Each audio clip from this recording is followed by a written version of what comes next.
Hey guys, I'm here with Paula in the morning, Paula Carnero. Hello, how are you doing, Dino? I'm great. How are you this morning in New York? Well, I'm doing well. I know that you were having your coffee, but I'm already on my protein shake. It's 11 o'clock here. So I'm Yeah. doing well. Happy to be here. Thanks for having me. So we met through LinkedIn, um, Hmm. followed a few threads, saw that we speak the same language and think alike, and you are a storyteller. Right, right. So I'm a self-proclaimed storyteller, right? So there's a bit of a difference.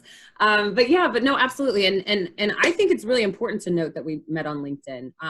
And that our first time talking was introducing this topic because it explains the power of social media.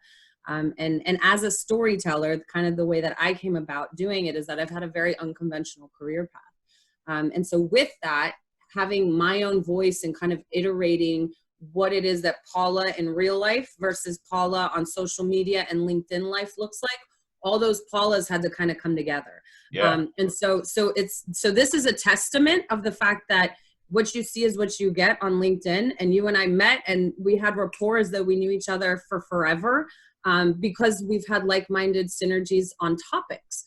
And I think after all, you know, when you're bridging the gap with human interaction, similarities and like-minded kind of ideas are really what fuse two people together.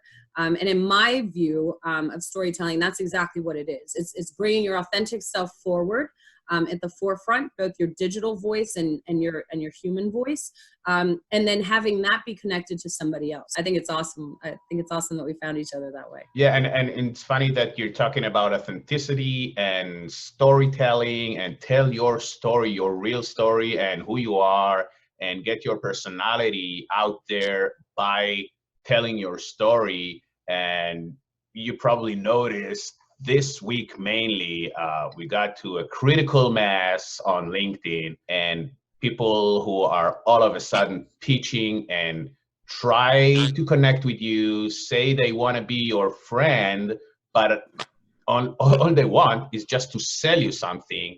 And Right. I mean, even the first connection with them is a big lie. I mean, if you want to sell me something, tell me the Right. story that you want to sell me.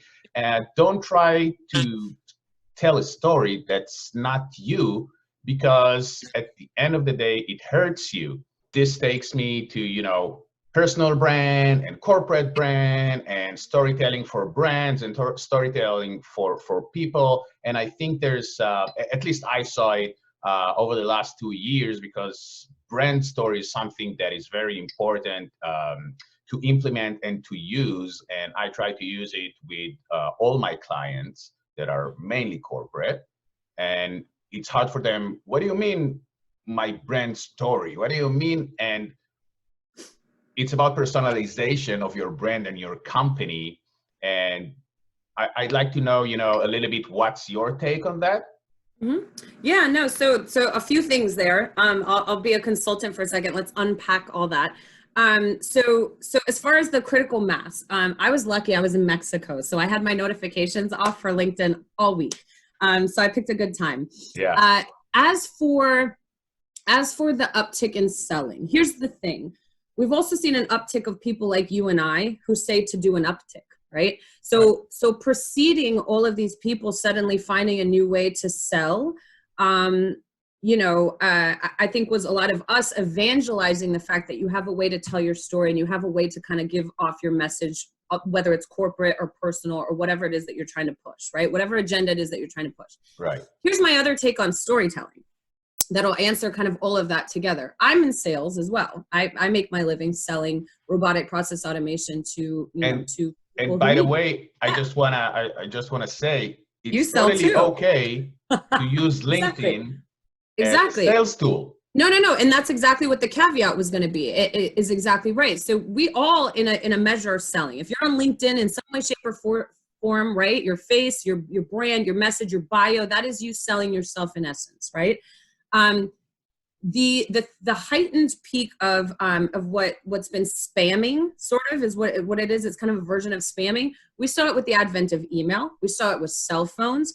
We saw it with when carriers stopped, owning the IP to the actual cell phone number. Do you remember that when you used to switch carriers, you had to beg them to take your phone number with you? Okay, so we've evolved there. So it's only natural, right, that this other platform, where millions of people from every continent are pretty much engaging daily. And we're at the height of cybersecurity crime, right? Like cybersecurity and crime and all of these things are kind of crescendoing.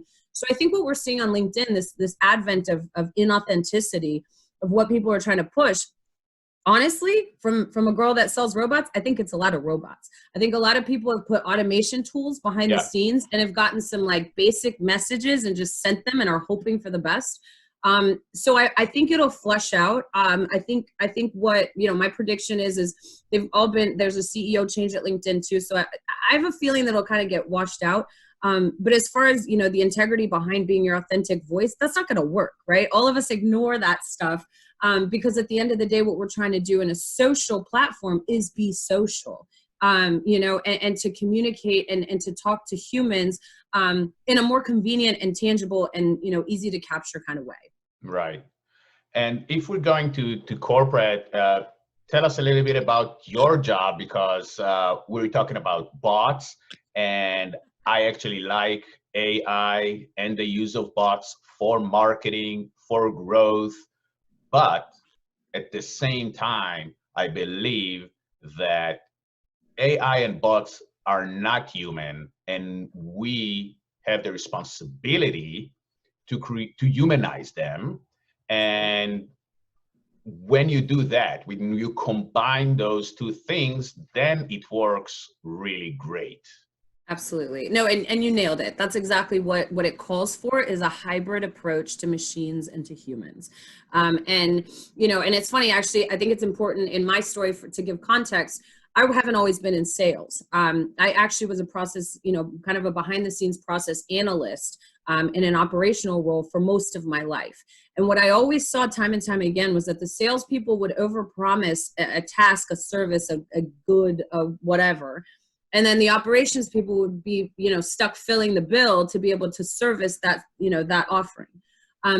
With this revolution, which, we've kind of called it the automation era, right? Yeah. Or this new industrial revolution, however you want to call that, machines and humans are working more and more together in a cognitive way. We are living in it. It's not the future, it's here. And the important part to note is that the things that need to change to be able to combat that are things like how we approach HR and talent acquisition and hiring and thinking through soft skills, because you're absolutely right.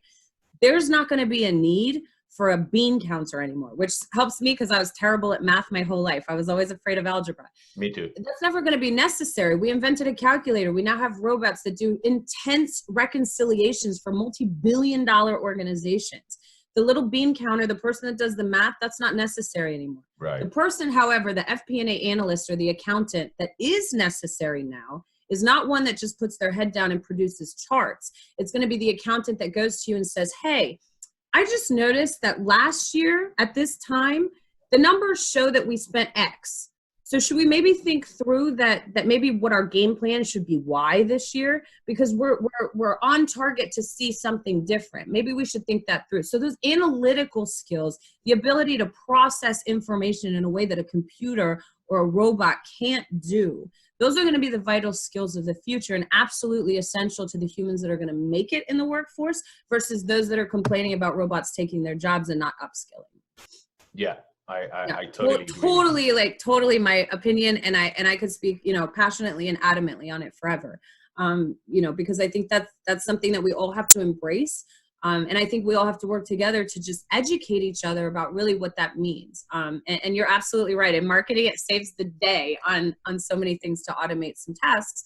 But that the creative copy and you reaching out to Paula on LinkedIn, if you would have just been like, hi, I'm Dino, I'm a brand strategist, I'd like to talk to you, and we never had any banter or any rapport, we might not be having this conversation right now. And again, I think it's all about the tactic and the strategy that you decide to imply.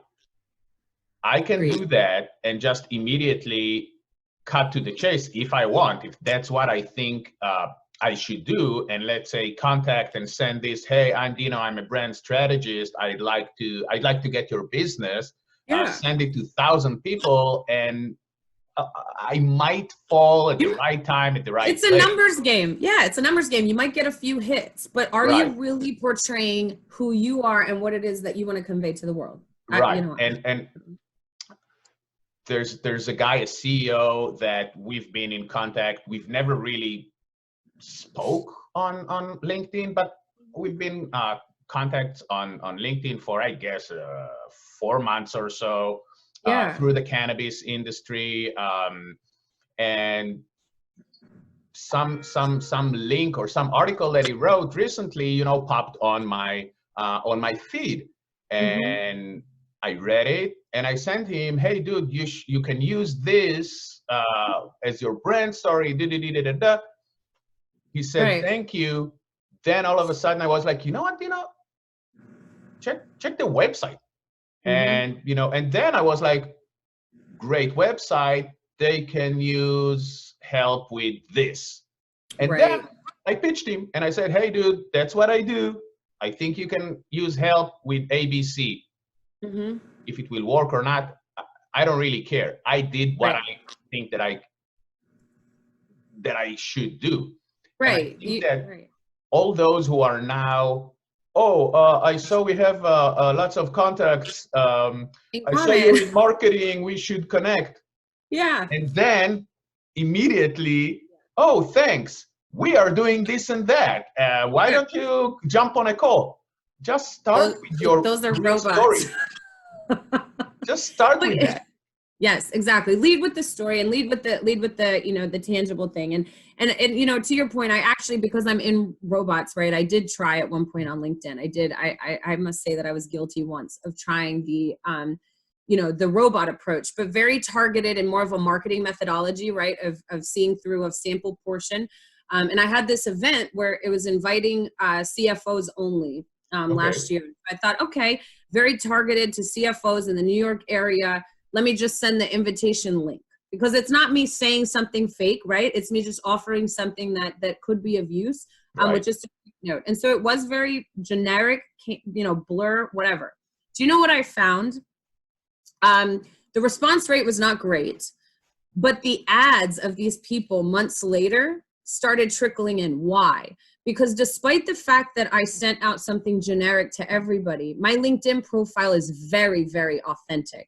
And on the daily, I'm posting content that is for CFOs by CFOs. I'm constantly posting about robotics. I'm very obviously an avid networker. All of the things that resonate that are about me that could give you kind of those checkoffs of like, maybe she's not completely, full of, whatever. They all resonated to these people who added me, not at the time of opening my in-mail, right, on LinkedIn, but later when they vetted me out and decided, should I add her or not? And a lot of them started following me. They didn't even add me or request to be friends. They followed me. So there's something to be said about doing a dual tactic approach. And maybe it's okay to leverage technology. To your point, it depends on how you apply it, right? Yeah. So maybe it is okay to use technology to make things more efficient and streamlined, only if the caveat, again, is going back to anchoring back to your authentic voice and your message. And my LinkedIn network can count on me to have basically the same kind of content, pretty much the same voice, and not get too far off of those things. Paula's the girl that sells robots and talks about storytelling, and it's pretty obvious. So even if I sent out a link to 50 people at one time, I think because I have that differentiator, it kind of changes the game a little bit. It's not saying that the spamming is all okay, but I think to your point, I think you make a great point when you say it depends on how you apply it, and how they work together. And I think that we need to remember that LinkedIn is a business social media. It's a business network, and the idea is a for-profit business. Yeah. For-profit. And the idea is that if you see someone that you think, we can I'd like to do business with this guy. I can help this company. and you send them a message, it's not really spam, because it's totally okay. It's Right. not like Right. on Facebook, when you have friends and then Right. you try to pitch them, I don't know, to buy something from you, to buy Yeah. your product or Yeah. something like that. It's all about Mhm. creating relationships. And on Yeah. the second hand, and it's great that you start talking about the voice and who you are and your personal brand on LinkedIn. I don't like those who are holier than the Pope on LinkedIn, and Yeah. they're like, they took Gary V's "How can I help?" Approach. Yeah, how can I Approach. help? And they're like Mhm. all about help and how can I help you?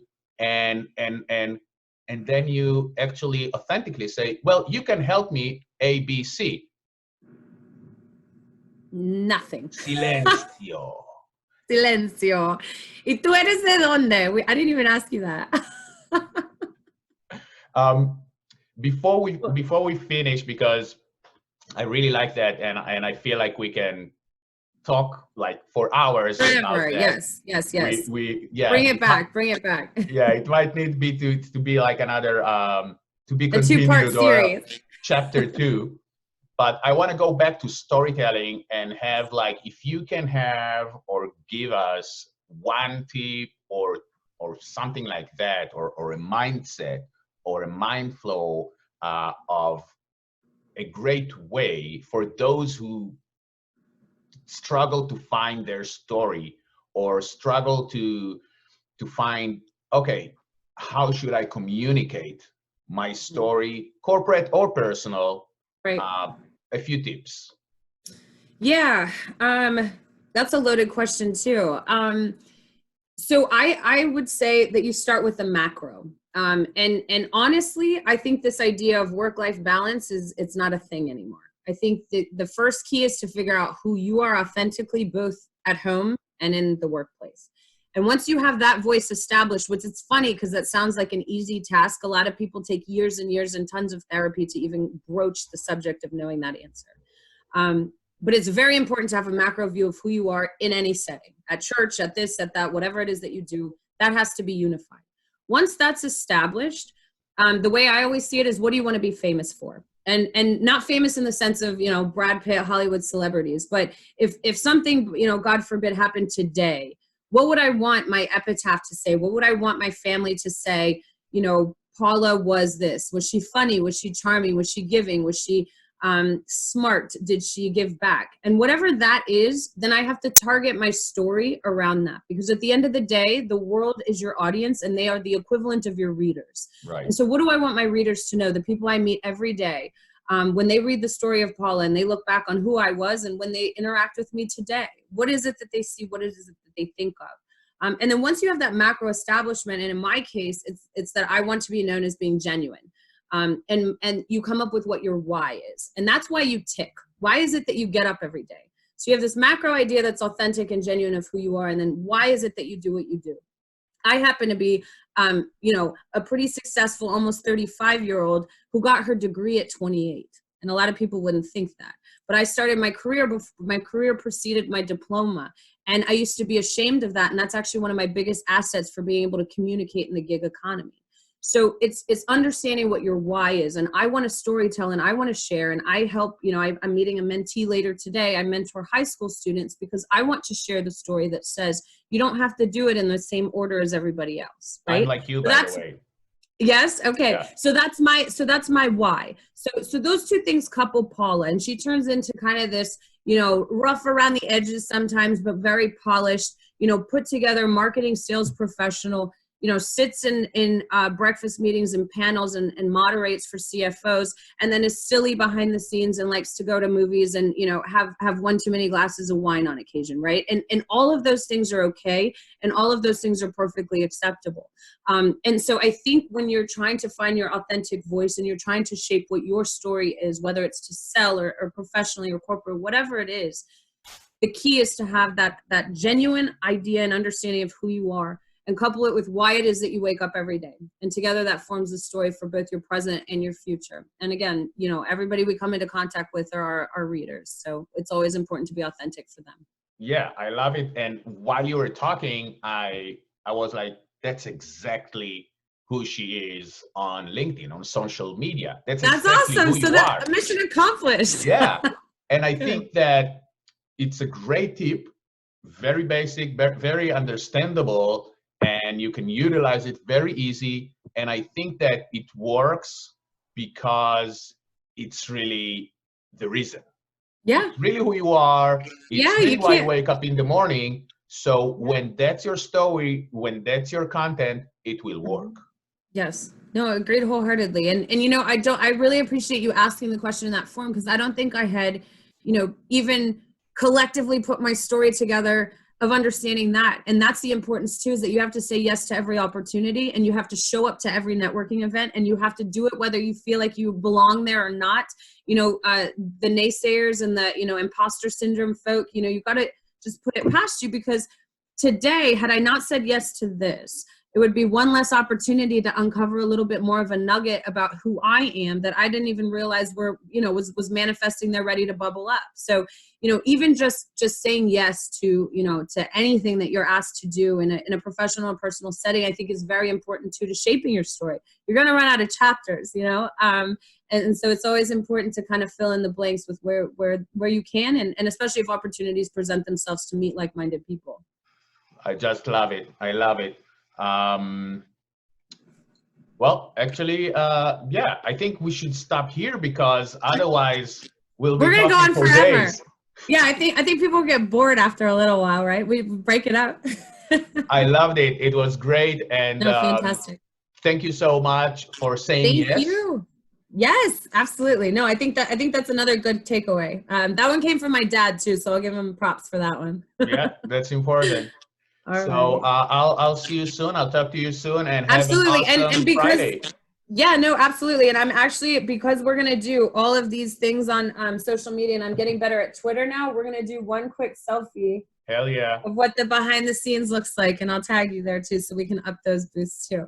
I really appreciate it though. Now that I think about it, yeah, we talked about stories and everything, and all of a sudden I remember that I have actually I made a worksheet on finding your story to tell it on social media. I did it like a year ago. Oh, really? And, you know what? I think I'll put a link here or something for that. Just, you know, if someone wants, totally, you can use it. Yeah, no, absolutely. Well, I'm dying to see this recording, so send this to me when you're done. I will. Awesome. All right. It was amazing, and I'll talk to you soon. Thank you so much. It was so wonderful to meet you, and I'm like, it's honestly like, I've only been, this has only been, you know, a little bit in the making, where I've given it a name and kind of put what it is that I am manifesting here on the sides. And I just want to say thank you, because you validating that who I am in digital and real life is the same is like everything to me. So I'm so glad. Thank you. All right. Well, awesome. And I want that footage too. I want all that. You'll get it. Okay, thank you so much, Dino. Un beso.